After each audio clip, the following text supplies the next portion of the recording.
Welcome, Chase, to Metallurium Pages. It's a great pleasure to talk with you about of Sulfur, this new album, The Burden of Fate, and more things relating to the metal world also. I think the next question will be a common one. How do you feel about the to release this first album with a big label like Century Media? Is it? Yeah, I'm super excited. This is the first album I've done on a major label like that, so I'm very excited. It's been interesting. I've been learning new things, and I think the album is a complete ripper. It's gonna blow a lot of people away, which I'm super stoked about. I'm very excited to release it. Great, great. So, I'm listening this The Burden of Fate. This is a mix of, deathcore, symphonic metal, but a lot of things into now the new movement of the deathcore scene because Lorna Shore, Band of Sacrifice, Metallic Cruelty, and more bands into this stuff are mixing the new wave of deathcore. So, for you into this aspect, so what are the biggest strange or the biggest strange that this album has compared to the lot of albums came all day, each day. Well, I think that that just has a lot to do with like the other members' influences. A lot of these new bands are using these new techniques. Like there's a lot of like whammy pedals, there's a lot of like really like interesting breakdown styles, and they have that really, really heaviness to it.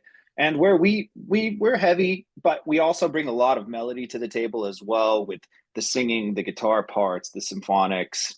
And we're just trying to stand out. Like I've always said, there's a sea of these bands coming out, and Brand of Sacrifice, Lorna Shore, Shadow of Intent, all those bands have made their mark and they're doing it great. But we want to do it in a little bit of a different way, like more so like with me, my influences are like bands like Trivium and Killswitch and As I Lay Dying, a lot of that melodic like metal stuff that I grew up with, and I try to bring that as much as I can to of Sulfur. It's one of those things where I think that the melody that we have kind of brings a different style to the table. Mm, okay. And an aspect that captured my attention was the cover art of this new Border Buffet because it's very dark in Mhm. some ways. It's very malevolent in a lot of ways. And sometimes I remember a lot of video games into there, like StarCraft, like perhaps it's something like the some sword serve people there because so what I'm trying to say with this cover art? What is exactly meaning of this album or this cover has with the name and the music? Well, so we got the cover art from our friend Missy, who runs Custom Fabrications. Mhm. She's done all the of Sulfur music videos. She's done the cover art. She's done like pretty much all the artistic things that go with this album. She has done and touched on.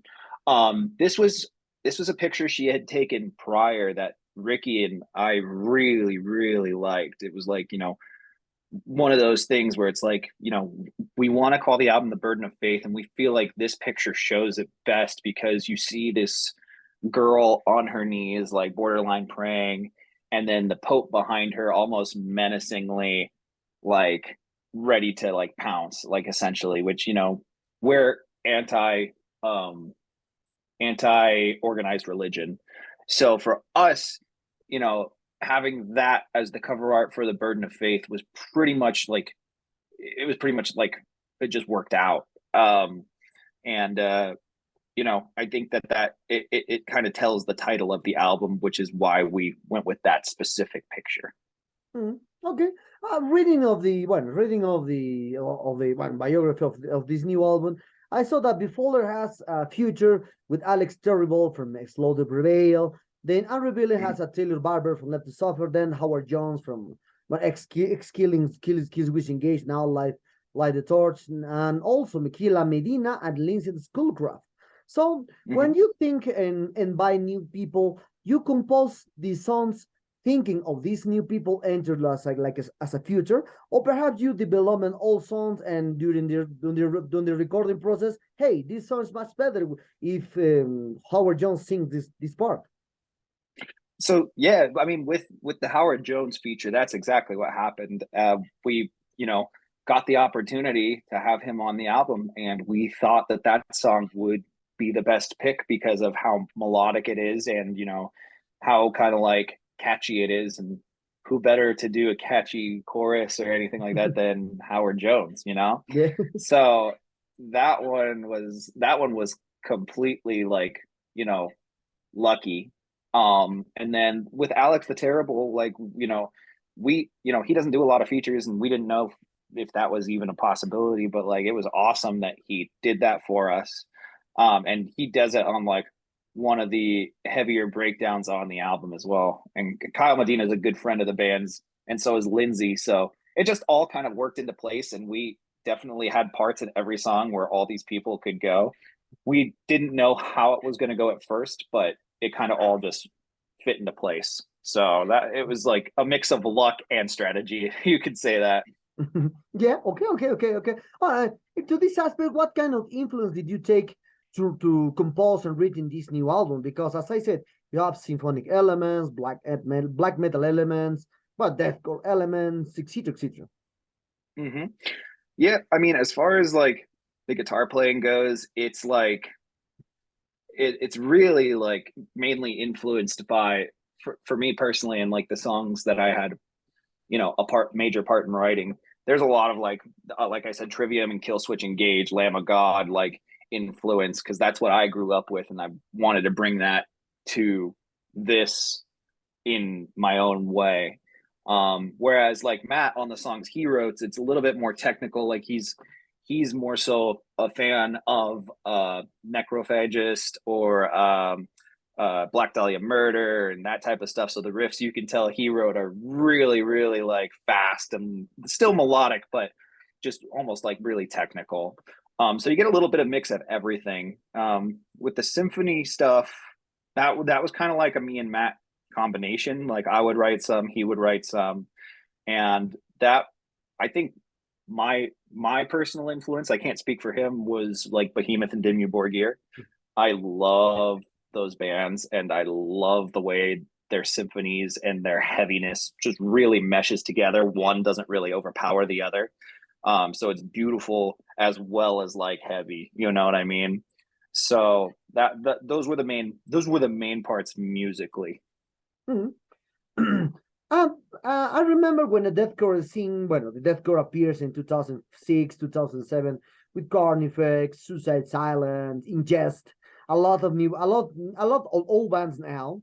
So a lot of old bands now. But during the next 10 years, the deathcore disappeared around the world because a few bands still play in this style. But this 3 or 4 years ago, the deathcore scene now are new movement, like you playing a lot new stuff with like I said, no, brand of Sacrifice, Lord and Shore, Mental Cruelty, You, Shadow Intent, and a lot of new Orburn from Spain, and a lot of bands more coming with this new mixture of deathcore now. How do you see now this return from the deathcore scene? Because I think this style was really rejected for the old school people.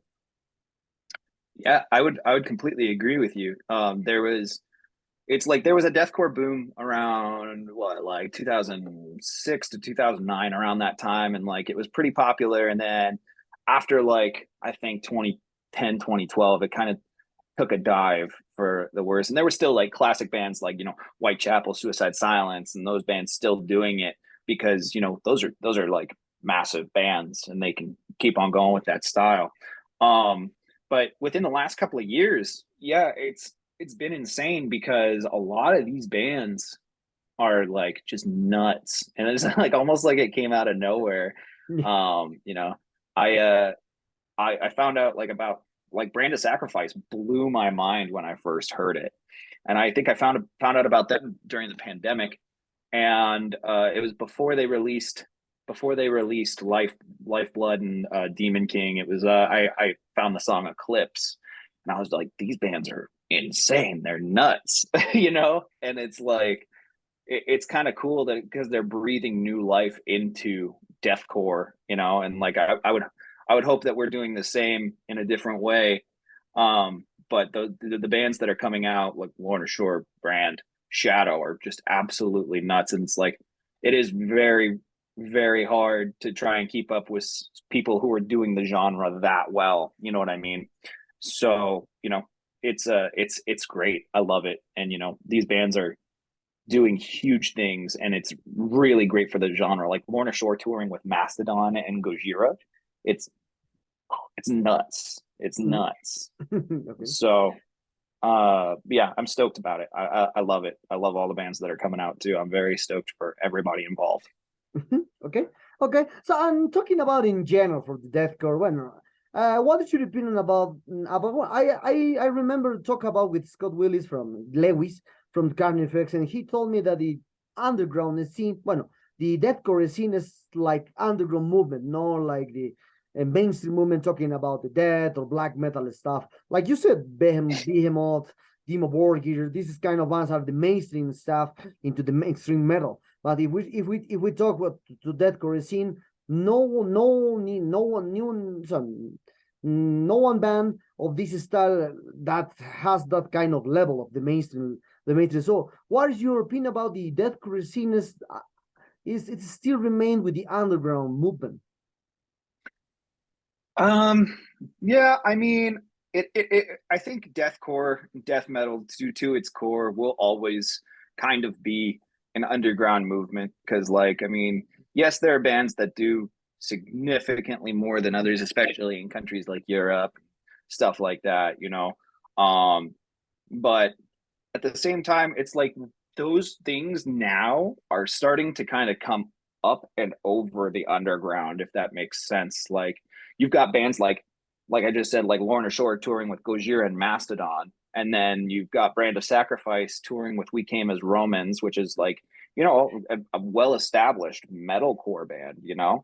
And it's like, yeah, deathcore is still underground, but I think we're kind of trying to break the ceiling in that aspect because these bands are doing different things. And I mean, like, you know, you'll always have your Whitechapels, Suicide Silence, Carnifex, Chelsea Grins, like, and they're doing amazing things as well. But you know, I think with this new wave of deathcore, it's really coming to mainstream culture, like through things like TikTok and IG Reels and stuff like that. So I mean, I would hope to say that in the next few years we could see deathcore kind of becoming part of the mainstream. Okay. Okay. And when this with this topic, you said when the deathcore has but bring us a new band that can probably well enter to the mainstream stuff like Behemoth, Immortality, this kind of stuff. So, but according for a lot of movements, black metal, thrash metal, etc., etc., etc. styles, as you can see in the history, the thrash metal has bigger in 20 years later when the first appear the death metal like that, the black metal like that. We are talking of the like these is like the styles are preserved all the time, immortal to the times. So into this aspect, do you think it takes more than 20 or 20 years for a style to be recognized, and perhaps deathcore will be recognized in the next 10 years more? Absolutely, absolutely. I mean, you know, like you said with thrash metal, like there are so many hardcore bands that are doing like that Slayer type or that Metallica type of music. You have bands like, you know, Power Trip or Spirit World and all of these that are that have that old school 80s like thrash style, but they're doing it now and it's like really popular. It's like I think it's the same with any genre, like deathcore, you know, death metal. You have like bands that are like really reinventing the genre as well. So it's like, yeah, I do think like sometimes it takes 20, 30, maybe even 40 years to really establish a style of music. Um, you know, like you'll always have your pioneers, you'll always have your Slayers, you'll always have your Metallicas, Exodus, as far as like thrash metal goes. You'll always have your behemoths, mayhems, emperors. You know, you'll always have those, and those will be the mainstays because they did for the new people what, you know, we're doing today. You know what I mean? They're the reason that people are doing that. Like with us, it's like, you know, Suicide Silence, Whitechapel, and, you know, Carnifex. We're doing it before anybody else was, and they were the people who got on the road, grinded, and did like the groundwork to bring deathcore to people. And so now 10, 20 years later, you know, we're all doing it, and we're kind of seeing a lot of benefit from that time. You know what I mean? So I mean, I think it could take, you know, well into like 20, 30 years to make sure that a genre is getting the recognition it deserves. You know, even 40 if you really want to get technical. But, you know, I appreciate what those bands have done for us. Okay. And what do you think about the old people? Talking about the people very close mind or very gatekeeper of the death metal scenes. They think that the deathcore is not a style, or it's an overproduced style in the studio with boom, boom, boom, with this kind of sounds. It's not like a real death metal, real death metal. It's like a plastic sound into the studio. So what is your opinion about this aspect of the fans? Or some fans think like that. I mean, they're entitled to their opinion more so, like, you know, anybody can have an opinion. Everybody's got an asshole, but that doesn't mean, you know, that you have to show it. So it's like, it's cool. Like, I mean, if that's how they feel, then that's how they feel. Me personally, I prefer something a little bit more polished and, you know, like produced more so than something that kind of sounds like it came from, you know, a basement or like, you know, like a 8-track recording or, you know, something like that. And that's just a personal thing for me. But some people do like that raw, intense sound, you know, like black metal back in the day, like was really raw and it was really rough. And you would listen to some of those black metal records from back in the day, and it's like, it's still cool. But like, I'm at like things like Dimmu Borgir and Behemoth that are super produced and clean and crisp and clear. It just it sends you over the edge, I feel like, you know. And it's like, you know, to each their own personally, but in my personal opinion, I think that polishing and producing something doesn't necessarily mean that it's bad or that it's like, you know, like they need it in order to be like that. Because I've seen some of these bands live and they do not need the polishing. Like they are that tight live. Like, you know, it's just personal preference, and you know, some people will gatekeep, and that's okay. But you know, you have to respect that other people are going to do their own thing as well. You know, like it is what it is. Okay. So we're returning to the promotion for this new album. So what kind of plans the band has for this new album? Perhaps more videos upcoming because you release a few ones to promote this album, and perhaps come much more. And perhaps do you have plans to tour in Europe next year, this year, in US, or who knows, Latin American tour will come in the next couple of years. Who knows? That would be awesome. I've never been to Latin America, and I would love to go. But yeah, I mean, we got a few plans this year. I know in February we're doing quite a few shows. We'll be in LA with our friends in Spirit World, who are also a local Vegas band and a Century Media band. So we'll be doing a show with them in LA. We do have some shows booked with Bleeding Through in Northern California. And then March 17th in Vegas, it's our hometown show. We're doing an album release show again with Spirit World. And a few other local bands. We do have a full US tour booked. I cannot say at this point in time what it is because it's not announced, but it's a good one, and I'm sure people will be very, very stoked. As of right now, no plans for Europe. I'm hoping we get something by like the end of the year or beginning of next year. I really want to go. Same thing with Latin America. No plans yet, but would love to go. Would love to do it. You know, I know we've gotten requests from a few people to go out to those places, and hopefully we get the opportunity very soon enough. Okay. We're very close to this interview case, and for this aspect, if we try to relate the new movement of here, the new retro movement of here singles, because this as you know, the singles in the 40s and 50s is like last way to spread the music at that time. Now we're returning on time to spread the music like this, spread just by singles. So if we try to relate this aspect, which song from this new album capture whole essence from this new one? Oh, that's such a tough one. You know, I would say if we're talking about the ones that have already been released, Earthen captures it the most. You know, there is a lot of melody, like I've said, you know, a lot of very heavy riffs, a lot of crazy like vocal things that Ricky does as well, and a lot of diverse lyrical content as opposed to the you know, anti-religion stuff that we've done on the EP. We still touch on that; it's still there, but we're a little bit more diverse on this record than we were on the EP. So I think Earthen probably captures the essence best, to be completely honest. Oh, great to know. So, well, Chase, the sad times are wrap at this interview. I hope you enjoy this one like me doing this one. Congratulations on the new one in the new album. It's a great one. Perhaps you want to add something to your new Latin American fans and Metalerum followers. Well, you know, thank you for supporting the band. I appreciate everybody, whether it's, you know, whether it's you have seen us live, you streamed our music, or you have just told a friend about us.